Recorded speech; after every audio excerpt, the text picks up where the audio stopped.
नमस्कार, उदय India digital में स्वागत है आपका। मैं हूं शुमानंद और सावन का पवित्र महीना शुरू हो चुका है। आज शिवरात्रि के दिन सावन पूरे भारत के शिव भक्त अपने अपने शिवालयों में जल चढ़ा रहे हैं। लेकिन सावन के साथ एक और ख़ास बात जुड़ी हुई है, वो है हरियाली। और हरियाली शब्द सुनते ही दिमाग में आता है हरियाली तीज का त्यौहार, जो कि सुहागिनों के लिए बहुत ही अहम माना जाता है। तो इस वक्त उदय इंडिया के स्टूडियो में कई सारी सुहागिनें मौजूद हैं, कई सारे वरिष्ठ व्यक्ति भी मौजूद हैं। हम उनसे जानेंगे कि इस हरियाली तीज का महत्व क्या है, इसकी परंपरा क्या है और कैसे कैसे इसको मनाया जाता है। तो हमें रजनी अग्रवाल बताएंगी कि हरियाली तीज कैसे मनाई जाती है और वो इस त्यौहार को कैसे मनाती हैं। जी रजनी। हरियाली तीज का त्यौहार है, चारों तरफ हरियाली है। इस दिन सुहागनें जो होती हैं वो सज धज के 16 श्रृंगार करके पति के लिए लंबी उम्र की कामना करती हैं। जैसे कि कहते हैं कि इस व्रत को शिव और पार्वती का प्रतीक माना जाता है कि पार्वती जी ने शिव के लिए व्रत किया था। उसी तरह से सुहागनें इस व्रत को रखती हैं और अपने पति के लिए लंबी उम्र की कामना करती हैं। अब आगे बढ़ते हैं। तो हमारे पास एक छोटी बच्ची मौजूद है। आपने तो हरियाली तीज का व्रत देखा होगा, आपने किया तो नहीं होगा, तो कैसा महसूस होता है आपको? जी, सारी लेडीज़ हैं जो वो एकदम मतलब सज सज के अपने फास्ट रखती हैं और वो मतलब हैप्पीली मनाती हैं इस त्यौहार को। आपको फील कैसा होता है उनको देख के? क्योंकि आपने तो अभी आप छोटी हैं, आपकी उम्र कम है, तो आप कैसा महसूस करती हैं मंदिरों में जब भीड़ होती है, महिलाएं सज धज के जाती हैं, आपकी भाभियाँ, आपकी माताएं, कैसा महसूस होता है आपको?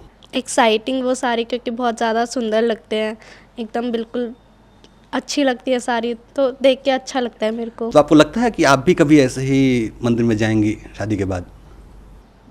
बिल्कुल, ऑब्वियसली।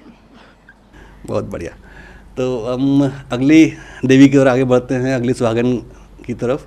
वो बताएंगे कि हरियाली तीज कैसे वो मनाती हैं। जी सर, वैसे ही जैसे रजनी जी ने कहा कि सारी सुहागनें सज धज के 16 श्रृंगार करके नृत्य इत्यादि करती हैं, इंजॉय करती हैं इस दिन को। और काफ़ी महिलाएं इस दिन व्रत करती हैं अपने पति की लंबी आयु के लिए। और मैं आपको ये भी बताना चाहूँगी कि अविवाहित लड़कियां जो होती हैं वो भी इस त्यौहार को मना सकती हैं, इसमें व्रत कर सकती हैं आगे अपने अच्छे भविष्य के लिए। मतलब अच्छा पति पाने के लिए इस व्रत को करना जरूरी है? जी हाँ, कर सकते हैं जो लोग करना चाहते हैं। तो और जो मतलब अच्छा पति पा चुकी हैं उनके लिए तो वो अपने पति की लंबी आयु स्वास्थ्य के लिए इस व्रत को करती हैं। तो अब आगे की बात करेंगे, क्योंकि देखिए हरियाली तीज की परंपरा बहुत पुरानी है। तो अब इस पुरानी परंपरा के बारे में बताने का जो जिम्मा है वो किसी वरिष्ठ व्यक्ति का होता है। तो हम अपने न्यूज़ एडिटर साहब से बात करेंगे, उनसे जानेंगे कि आखिर हरियाली तीज की परंपरा शुरू कैसे हुई। जी सर। हरियाली तीज की परंपरा के बारे में तो मेरे को इतना ज्ञान नहीं है, मगर एक चीज़ मैं देखता हूँ कि जिस भव्यता और बड़े स्केल पर ये मनाया जाता था, जब मैं बचपन में देखता था, एक बड़े बड़े मेले लगते थे, लोग गार्डन के जाके वहाँ पर झूले झूलते थे और लोकेलिटी के अंदर भी झूले लगते थे, महिलाएं झूलती थी और बच्चों का साथ लेके। मगर आज की तारीख में मैं इतना ही कहूँगा कि ये जो इस त्यौहार की इम्पोर्टेंस सिर्फ स्टूडियो तक ही रह गई है।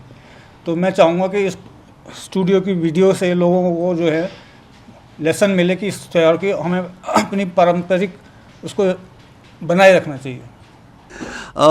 लेकिन जो पुराना प्रेम होता है वो पुरानी शराब की तरह होता है, जितना चढ़ता है, जितना पुराना होता है उतना ज़्यादा मज़ा देता है। तो एक पुराने प्रेमी, पुराने आशिक जिन्होंने बहुत लंबी कोर्टशिप के बाद शादी की, विनय जैन जी मौजूद है हमारे साथ। वो बताएंगे हमें कि आखिर जो पुराना प्यार था उनका अब वो कितना परिपक्व हुआ है। जी विनय जी। मुझे लगा हम हरियाली तीज की बात कर रहे हैं। इसका संबंध प्रेम से है, शिव पार्वती शाश्वत प्रेम के प्रतीक। तो हमारे सामने जो शाश्वत प्रेम का प्रतीक, प्रेम जितना छुपा के रखा जाए उतना ही बढ़िया होता है और उतना ही फलता फूलता है। बट मुझे ये याद है कि जब बचपन में तीज आता था तो घर पे सब मेहंदी लगाते थे, अच्छे अच्छे पकवान बनते थे और जो उस दिन का सबको इंतज़ार रहता था और हंसते खेलते पूजा करते हुए समय व्यतीत करते थे, जो आजकल के दिनों में नहीं हो पा रहा है। तो आप क्या चाहते हैं कि क्या क्या कौन सी पुरानी परंपराएं वर्तमान में ताज़ा की जानी चाहिए? जो भी त्योहार हैं, मुझे लगता है कि क्योंकि आजकल न्यूक्लियर फैमिली हो गए, पहले जॉइंट फैमिली थी तो सब मिलके एक साथ रहते थे, आजकल न्यूक्लियर फैमिली की वजह से सब अलग अलग रहते हैं। तो कुछ भी ओकेजन जैसा भी त्यौहार होता है उसमें मिलना चाहिए सबको और हंसते खेलते हुए मनाना चाहिए, जो भी हिंदू त्यौहार हैं सारे। तो और अब बारी आ गई है ज्ञान के भंडार हमारे संपादक महोदय, जो हमें बताएंगे कि हरियाली तीज पर इस बार क्या प्लान है, कि कैसे वो भाभी को, हमारे मतलब अपनी पत्नी को वो खुश करेंगे। जी दीपक रथ जी। जी, मैं सबको स्वागत करता हूँ। मैं पहले अंशुमान को सुधारता हूँ कि ना हम ज्ञान का भंडार है, और दूसरा मैं उड़ीसा से हूँ। दिल्ली आने से पहले सचमुच का हमें ये पता ही नहीं था हरियाली तीज होता क्या है। लेकिन भारत एक ऐसा देश है और भारत में तरह तरह की संस्कृति है, ट्रेडिशन से, और इसी देश में ही 12 महीना में 24 पर्व माना जाता है। मैं तो कहता हूँ 240 पर्व माना जाता है। उड़ीसा में जैसे राजा फेस्टिवल होता है, सारे लेडीज़ या अनमैरिड गर्ल्स वो प्रकृति के साथ रहते हैं, प्रकृति की पूजा करते हैं, वसुधा माता की पूजा करते हैं, तरह तरह की पकवान बनता है, अलग अलग रीजन में अलग अलग तरह की पकवान बनता है। और हर फेस्टिवल में ऋतु के हिसाब से, जैसे अभी बारिश हो रहा है तो बारिश में सावन है तो सावन में क्या खाना चाहिए क्या नहीं खाना चाहिए। जैसे अभी सावन में नॉर्थ इंडिया में कहते हैं कि कड़ी नहीं बनाते हैं, और बारिश है या ठंड है या गर्मी है, उस सीजन में अगर कोई फेस्टिवल है तो उसी से प्रमाणित होता है कि हमारा जो पूर्वज थे वो कितने साइंटिफिक वे में और कितना डिसिप्लिन्ड वे में हर फेस्टिवल को मनाते थे। जैसे हरियाली तीज है, मैं कहता हूँ भारत में हर पर्व को मनाना चाहिए। आजकल तो क्या हो गया कि पश्चिमी सभ्यता की कई सारा गुण हमारा समाज के अंदर घुस गया। क्या है कि वो अपना धंधा करने के लिए parents' day, mother's day, father's day, ये डे वो डे सब डे करते हैं। मदर्स डे में, फादर्स डे में, ऐसे हमारे वहाँ नहीं होता है। हमारे यहाँ हर दिन माता पिता को सम्मान करते हैं। ऐसे हरियाली उत्सव में जहाँ तक मैंने जितना फंक्शन अटेंड किया हूँ, मैंने उसमें देखा है कि झूले को बहुत सुंदर सी, बहुत कलरफुल फ्लावर से सजाते हैं, और पीछे से बहुत ट्रेडिशनल म्यूजिक बजता था। राधा और कृष्ण की स्वरूप होता था, राधा कृष्ण की नाम कीर्तन होता था, और महिला लोग स्वाभाविक रूप से हरा साड़ी हो, हरा चूड़ी हो, और जितना प्रकार की श्रृंगार होता है वो सब करते हैं। यहाँ नॉर्थ इंडिया में आलू टिक्की, गोलगप्पे, दही भल्ला, इस तरह से तरह तरह की चीज़ें खाते हैं। और जो वो 2-3 घंटा होता है उसके तैयारी करने में महिला लोग 3 दिन लगा देते हैं। उनको भाई बाल को स्ट्रेटनिंग करना है, मेकअप करना है, ये मेहंदी लगाना है, ये अच्छी बात है। उसके चलते क्या होता है, एक रिवैम्प हो जाता है, शरीर को भी, बाल को भी, हर चीज़ की हो जाता है। दूसरी क्या, रोजमर्रा जिंदगी में आजकल किसी के लिए किसी का कोई समय नहीं है। तो जब त्योहार आता है तो हर इंसान को एक मन में स्वतः एक खुशी होती है, और वो घर से निकलना चाहता है और अपना दोस्त यार से मिलता है, सच के मिलता है। वो मिलने के बाद साथ में चाट पकौड़े खाते हैं, साथ में गाना गाते हैं, साथ में झूला झूलते हैं, उसमें प्यार बढ़ता है। आजकल किसी को किसी के साथ मिलने का समय नहीं है। जैसे मैंने कहा, सबकी दोस्त आजकल मोबाइल है। घर जाओ तो पति पत्नी एक बेड में 2 मोबाइल, एक दूसरा अपना अलग अलग मोबाइल लेके बैठते हैं। सबकी दुनिया अलग हो गई। तो कम से कम इस देश में ये त्योहार ही बचा है जो आज संबंधों को जोड़ता है। तो मेरा व्यूअर्स को कहना है कि भारत में होने वाला हर त्योहार को अपने तरीके से, अपने स्टाइल के पकवान से, अपने संस्कृति के हिसाब से मनाना चाहिए। उसमें व्यक्ति स्ट्रेस फ्री हो जाता है, एक अलग जीवन हो जाता है, मन में उमंग होता है यही तो चाहिए। आज हम क्या कर रहे हैं मॉडर्न लाइफ में?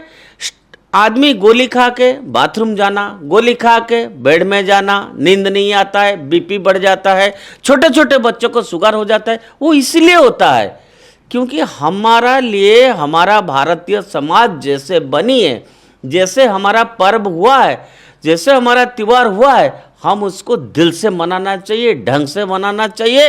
और त्योहार के साथ साथ संगीत भी होता है। जैसे अभी वैभव है, मध्य प्रदेश से है, और वो इस तरह से प्रोग्राम में कुछ कविता गा लेते हैं तो उसमें अच्छा लगता है। तो मैं भी चाहूँगा कि वैभव जी को कि ये हरियाली पर्व है, प्रेम का उत्सव है, तो आप भी दो शब्द हमारा व्यूअर्स को कुछ रोमांटिक गाने सुना दीजिए, कुछ कविता आपको याद है सुना दीजिए, फिर बाकियों से बात करेंगे, चर्चा करेंगे इस पर्व का क्या मान्यता है, कैसे मनाना चाहिए। वैभव जी बहुत बहुत धन्यवाद। सावन शाश्वत प्रेम का प्रतीक इसलिए भी है क्योंकि मेरी दृष्टि में धरती प्रेमिका है और प्रेमी है बादल। जब बादल को ये लगता है कि उसकी प्रेसी, उसकी प्रेमिका प्यास से तड़प रही है, गर्मी में जल रही है, तब वो अपने नेह की वर्षा उसके ऊपर कर देता है और उसको शीतलता देता है, उसको हरियाली की चादर ओढ़ा देता है। और सावन में प्रेमिका से या माशूक से जुदाई कालिदास की कलम से मेघदूत को जन्म दे देती है। घटा घनघोर सावन की छटा जब भी सजाती है, तड़प कर दामिनी अंतर व्यथा अपनी सुनाती है, तड़प कर दामिनी अंतर व्यथा अपनी सुनाती है। घटा घनघोर सावन की छटा जब भी सजाती है, तड़प कर दामिनी अंतर व्यथा अपनी सुनाती है। बताऊं किस कदर कितनी तुम्हारी याद आती है, बताऊं किस कदर कितनी तुम्हारी याद आती है। कभी जब सावन में रिमझिम वो काली बदली छाएगी, कभी जब आम के पेड़ों पे कोयल गुनगुनाएगी, कभी जब आम के पेड़ों पे कोयल गुनगुनाएगी, कभी जब सावन में रिमझिम वो काली बदली छाएगी, कभी जब आम के पेड़ों पे कोयल गुनगुनाएगी। यकीनन उस घड़ी तुमको मेरी ही याद आएगी, यकीनन उस घड़ी तुमको मेरी ही याद आएगी। लिखे जो गीत तुझ पर है हमेशा गुनगुनाऊंगा, लिखे जो गीत तुझ पर है हमेशा गुनगुनाऊंगा। तुम्हारी नींद में सपना सुनहरा बन के आऊंगा, तुम्हारी नींद में सपना सुनहरा बन के आऊंगा। लिखे जो गीत तुझ पर है हमेशा गुनगुनाऊंगा, तुम्हारी नींद में सपना सुनहरा बन के आऊंगा। मुझे जितना भुलाओगी मैं उतना याद आऊंगा, मुझे जितना भुलाओगी मैं उतना याद आऊंगा। सजेगी चांदनी चंचल सुनहरा चांद छाएगा, कली को देख कर भंवरा मिलन के गीत गाएगा, कली को देख कर भंवरा मिलन के गीत गाएगा। सजेगी चांदनी चंचल सुनहरा चांद छाएगा, कली को देख कर भंवरा मिलन के गीत गाएगा। तुझे उस पल तेरा पागल दीवाना याद आएगा, तुझे उस पल। और अंतिम नुमाइश भी नहीं आती, छुपाना भी नहीं आता, बहाना भी बनाऊं तो बहाना भी नहीं आता, बहाना भी बनाऊं तो बहाना भी नहीं आता, नुमाइश भी नहीं आती, छुपाना भी नहीं आता, बहाना भी बनाऊं तो बहाना भी नहीं आता, न मुझसे रूठिए मुझको मनाना भी नहीं आता, न मुझसे रूठिए मुझको मनाना भी नहीं आता। धन्यवाद। आपने सुना वैभव ने कितना सुंदर कविता पेश किया, और वो कविता की हर पंक्ति ऐसे लगता था कि जैसे चुन चुन के कवि ने लिखा है, ये तो उसकी अपनी है।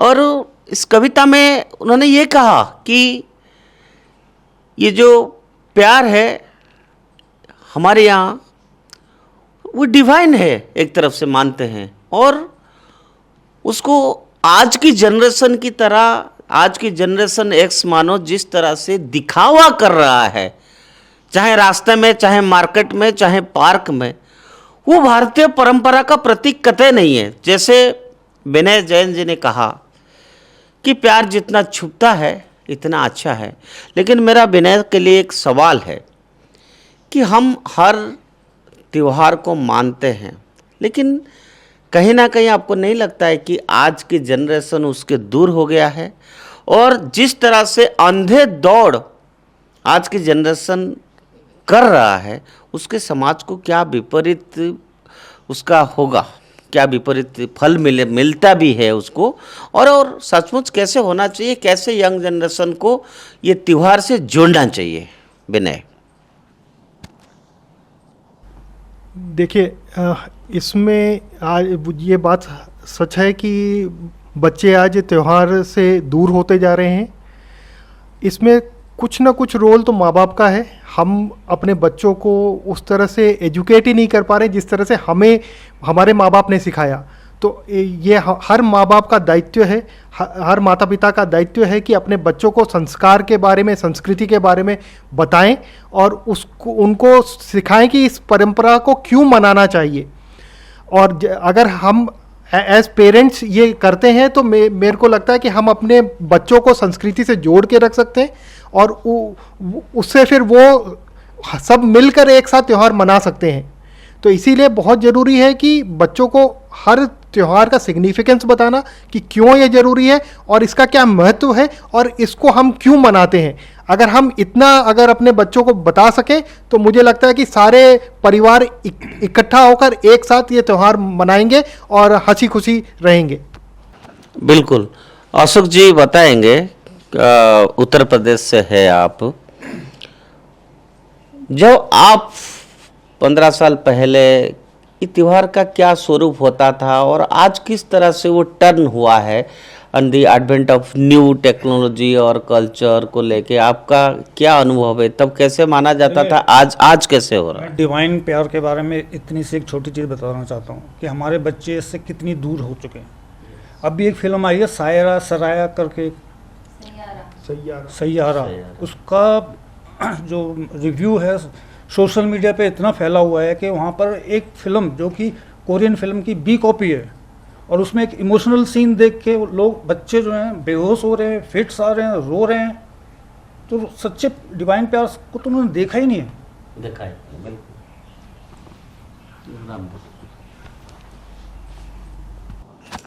रामवीर, आप जीवन में बहुत बिजी रहते हैं, आप त्योहार को अपना जीवन में कितना प्रायोरिटी देते हैं और अपना परिवार में कितने इम्पोर्टेंस दे पाते हैं हर त्योहार में अपने पत्नी को, परिवार को? ये बताइए थोड़ा खुल के। त्योहार में तो काफ़ी जितना समय मिल पाता है अपना आप हरियाणा से भी है, थोड़ा सा हरियाणा का टच भी अगर कुछ। तो त्योहार जैसे भी कोई होता है, कुछ काम की वजह से हम समय नहीं, लेकिन कोशिश रहती है कोई भी अगर त्योहार होता है तो हम उसको खुशी के साथ और बड़ी धूमधाम से मनाने की कोशिश करते हैं और मनाते भी हैं। और हरियाली का तीज भी ऐसे ही है और हम उसको बढ़िया तरीके से मनाते हैं। अब फिर से वैभव के पास हम आएंगे। इतना सुंदर कविता सुनाया तो हम लोग सब भी और हमारा दर्शकों को भी मेरे को लगता है फिर से मन होगा। उनका और एक कविता है तो वो दूसरा एक कविता सुनाएंगे, उसके बाद हम इस हरियाली उत्सव को और आगे बढ़ाएंगे। वैभव दूसरा कविता की ओर। बहुत बहुत धन्यवाद।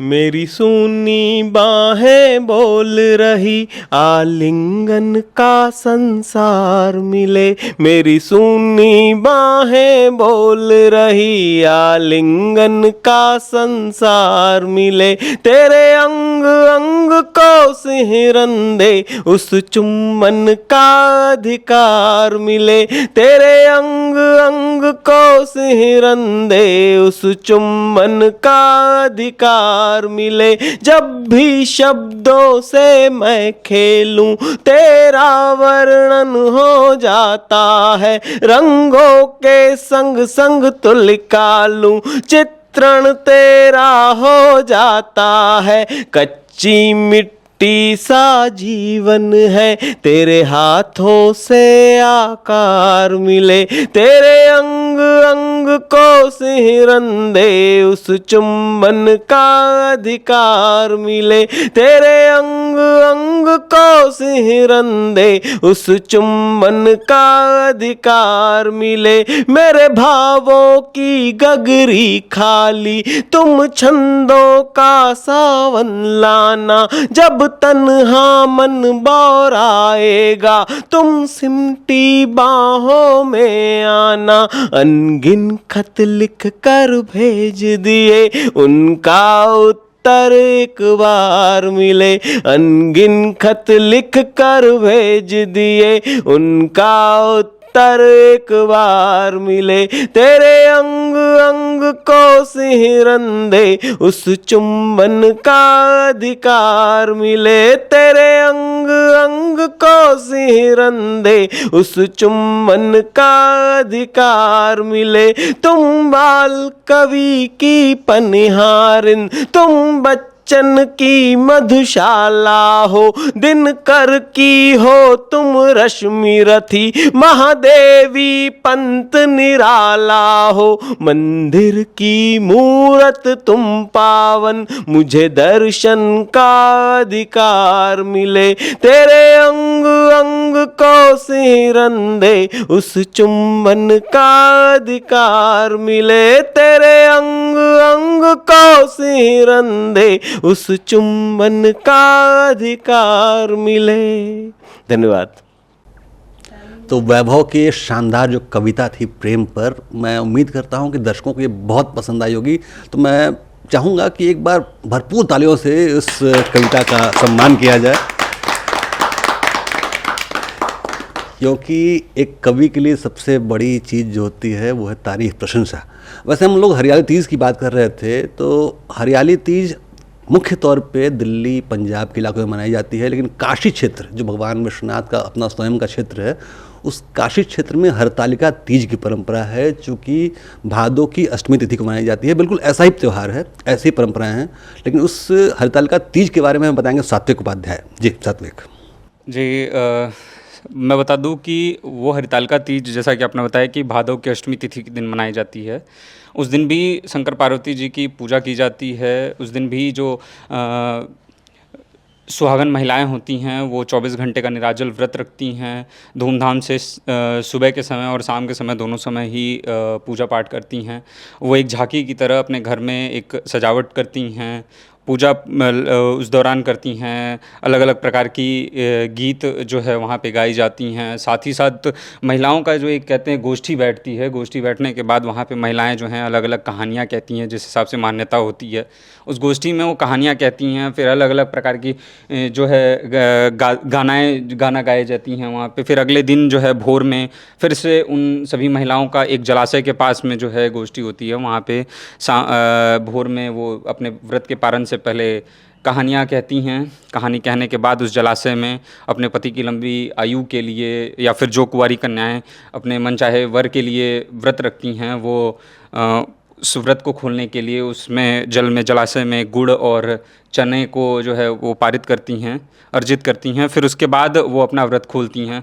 फिर अगले दिन जो है घर पे दाल की पूड़ी और जो हम लोग की तरफ कोहड़ा बोलते हैं और यहाँ सीताफल बोलते हैं, उसकी सब्जी बनाई जाती है, खीर बनता है, अलग प्रकार के व्यंजन बनते हैं, मीठे के सामान बनते हैं। और ठीक उसी तरीके से जो ये हरियाली तीज जो उत्तर भारत में मनाई जाती है, दिल्ली और हरियाणा पंजाब के क्षेत्र में, वो भी इसी तरीके की है।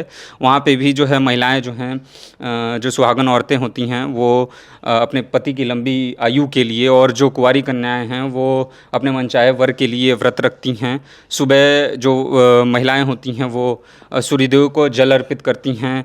लाल रंग की साड़ियाँ जो हैं सुहागन महिलाएं पहनती हैं। माना जाता है कि कहा जाता है कि जो कुंवारी कन्याएं व्रत रख रही हैं वो पीले कलर की साड़ी पहनती हैं और पहनने के बाद सूर्य देव को जल अर्पित करती हैं। फिर शंकर भगवान की पूजा करती हैं। शाम के समय में वही फिर से गोष्ठी बैठती है, संगीत जो है गाए जाते हैं, गाने गाए जाते हैं अलग अलग तरीके से। जो कविताओं का एक तरीके से आदान प्रदान होता है, कहानियाँ होती हैं, इस तरीके की सारी चीज़ें जो ये हरियाली तीज में भी होती हैं। और इस बार हरियाली तीज जो है वो 27 जुलाई को मनाया जा रहा है। 26 जुलाई की रात में इसका जो है तिथि शुरू हो रही है और 27 जुलाई तक इसकी तिथि रहेगी। तो उदया तिथि में 27 जुलाई को इस बार जो है ये मनाई जाएगी।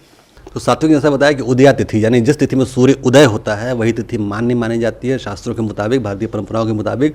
तो जैसा कि आपने देखा कि जो तीज की परंपरा है उसमें आध्यात्मिकता, पारंपरिक भोजन, पारंपरिक संगीत और शाश्वत प्रेम, इसकी उपासना का त्यौहार है तीज। तो मैं उम्मीद करता हूँ कि हरितालिका हो या फिर हरियाली तीज, दर्शक सबसे वाकिफ़ होंगे और आप सभी को तीज की बहुत बहुत शुभकामनाएं। हम उम्मीद करेंगे कि आपका प्रेम भी शिव पार्वती शाश्वत हो।